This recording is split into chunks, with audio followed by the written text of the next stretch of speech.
Assalamualaikum warahmatullahi wabarakatuh.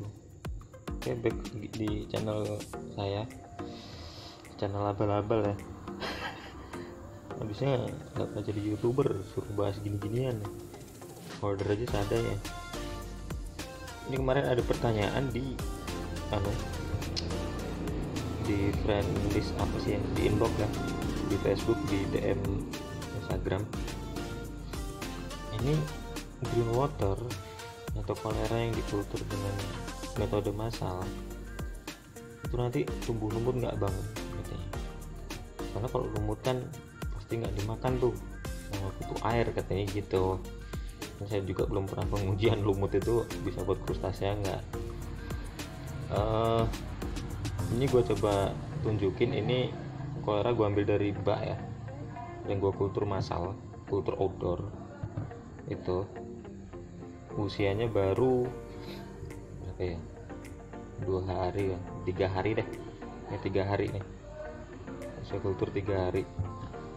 Itu 30 liter bak gua kasih, starternya cuma 1 liter, 3 hari bisa kayak gini. Aduh sorry jatuh. Nah ini gua nggak pakai bahan organik tambahan ya, kayak dedak atau yang lain, gua nggak pakai. Jadi waktu kultur gue cuman pakai urea setengah bagian, NPK nya setengah bagian, udah, sama probiotik ya, jangan lupa ya, probiotik sama aerator. Jadi nanti kalau misalkan ini mau gue saring ya, nanti kalau misalkan ada pertumbuhan lumut, jangankan lumut spirulina aja, kalau dengan saringan ini dia pasti kesaringnya lembut ya, saringan ini lembut banget nih katanya. Kelihatan nggak sih? Ini saringannya lembut banget, kain satin lah ini, biasanya buat artemia. Kalau yang ini mungkin lama masih lolos, cuman kita pakai yang ini. Coba nanti kita lihat apa aja sih yang kesaring dari situ. Jadi gue tunjukin yang namanya kultur kolera ya kan, kultur kolera outdoor yang biasa disebut sama orang itu green water ya. Oke, coba langsung ke saringnya di sini.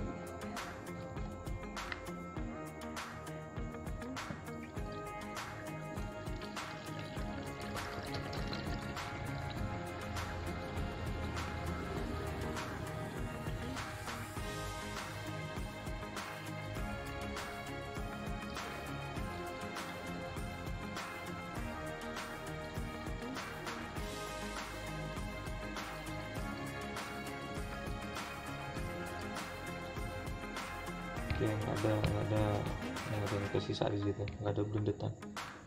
Apa sih blendetan ya? Endapan ya. Oke, di sini kita lihat, di situ tidak ada zat-zat yang tertinggal. Contoh, kalau misalkan lumut, dia pasti tertinggal di situ ya, karena ini kolera dia akan lolos karena selnya kecil banget. Tapi kalau spirulina pasti kesaring di sini. Besok next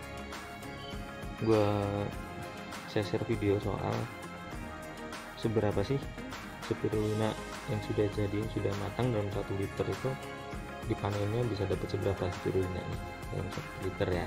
Next, tapi kalau pas sempet ya, ini kan ada pertanyaan aja, dan ada farm di sini yang udah minta, jadi sekalian store, sekalian gue share ini kayak ginian ya. Oke, jadi kalau dia lumut seharusnya dia akan ketinggalan di sini. Jadi jangan takut ketika kita kultur kolera ya, bukan green water ya. Kita kultur kolera outdoor, jangan takut.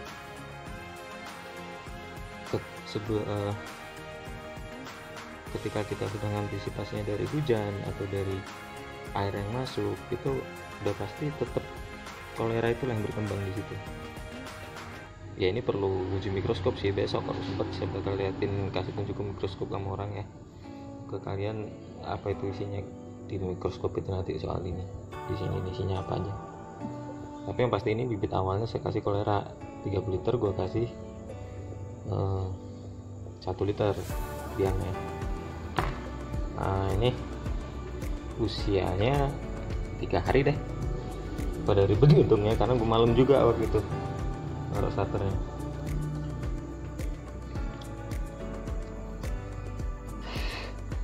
Penambahan bahan organiknya itu tidak semerta-merta pada saat mentah ya gue masukin ke dia. Jadi bahan organik kayak apapun, nggak mesti dedak ya, apapun, tepung beras segala macam, pokoknya yang berprotein tinggi itu kalau bisa di dekomposisi dulu atau istilahnya difermentasi dulu. Jadi ketika udah molekulnya udah sedikit pecah sempurna, itu nanti selama dia kultur dia nggak akan meninggalkan bahan-bahan yang bisa mengundang-undang belatung kayak nyamuk gitu kan. Ya contohnya ini di saringan aja kagak ada yang ketinggal gitu. Ya, contohnya begitu. Usia 3 hari seperti ini mungkin kalau usia 7 hari ya dia pasti kental. Apa ini udah bisa kasih butir belum? Amonium dari urea sama NPK masih besar. Hari kelima lah mungkin udah bisa sampai amoniumnya menghilang. Atau biasanya kalau di kultur outdoor itu dibuka itu kan biasanya udah ada jentik nyamuk tuh 1-2 biji, berarti itu udah bisa. Itu tandanya ada molekidum udah bisa hidup di situ. Oke ya, mungkin sekian dulu ya soal pembahasan konyol kayak ini. Cuman ini menjawab pertanyaan aja teman dari Facebook, dari Instagram, soal apakah kultur di luar itu bisa mengundang rumput. Ya sebenarnya bisa. Kalau lu ngultur di situ bisa nyampe 2 minggu bisa keluar tuh lumut. Cuman kalau misalkan dari airnya udah steril, airnya udah di bukan dimurnikan, disterilisasi lah intinya, atau direbus, air udah direbus itu insya Allah nggak bakal ada bibit-bibit alga lain gitu. Oke ya, see you next time di video penyaringan spirulina yang minggu depan bakal gue buat. Oke ya.